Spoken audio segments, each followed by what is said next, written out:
Abortion groups reportedly no longer allowed to distribute free condoms and Plan B pills to young fans at Olivia Rodrigo concerts. She was passing them out for free. It comes as Kamala Harris becomes the first sitting vice president to visit an abortion clinic.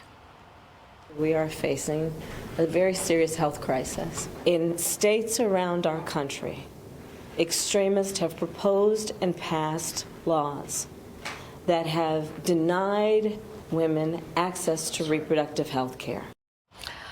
Monica Crowley is a former assistant Treasury secretary and the host of the Monica Crowley podcast, and she joins us now. Monica, always great to have you on. Interesting that she used the word extremist as she sits in a Minnesota abortion clinic where they have zero restrictions up to 9 months of pregnancy. You can have an abortion with no questions asked in Minnesota. She had to have known when she went to Minnesota that this was a no restriction state. Yes, of course. And good morning, Rachel. Yeah, that's exactly why she went. This is clear 2024 election politics. And, you know, she made history by going to a Planned Parenthood clinic. And that's not the kind of history you want to make, as far as I am concerned. Look, she is trying to paint the Republican Party, Donald Trump, every GOP candidate as an extremist. And as you point out, the Democrat Party's now platform on abortion is the most extreme platform that they have ever had, namely that they are for abortions up to the moment that that baby is delivered.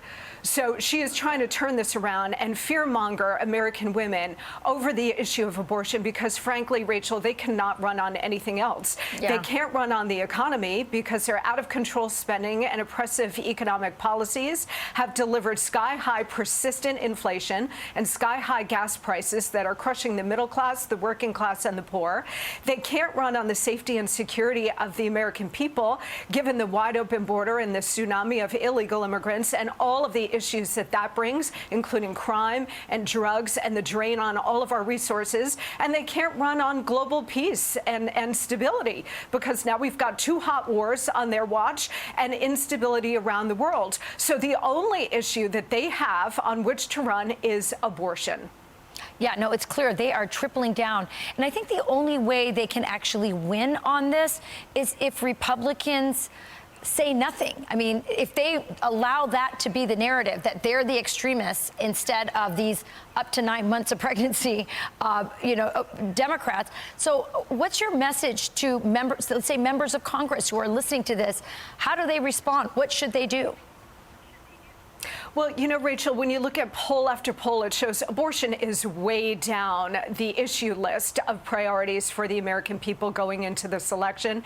It's inflation, it's jobs, it's the broader economy. Of course, it's illegal immigration and the wide open border for all the reasons that we just laid out. And there are other issues that are far in front of abortion. Democrats are going to use the amplification of the imperial media to try to push this as a primary issue.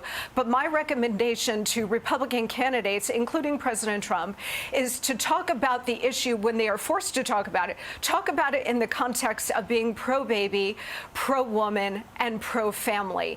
And that is about pregnancy support centers, which the vast majority of the American people support. They support more pregnancy support centers, not Planned Parenthood clinics, support centers to get women through their pregnancies with the kind of support that they need. And then, of course, adoption and the whole range of issues, apart from abortion, that support both the baby's life, the mother's life, and to promote family values. I think that kind of messaging going forward is the most effective way to counter what the Democrats are bringing here. Yeah, and maybe not giving in to the euphemisms, abortion, care. Those two words don't go together. Monica Crowley, thanks for joining us. I'm Steve Doocy. I'm Brian Kilmeade. And I'm Ainsley Earhart. And click here to subscribe to the Fox News YouTube page to catch our hottest interviews and most compelling analysis.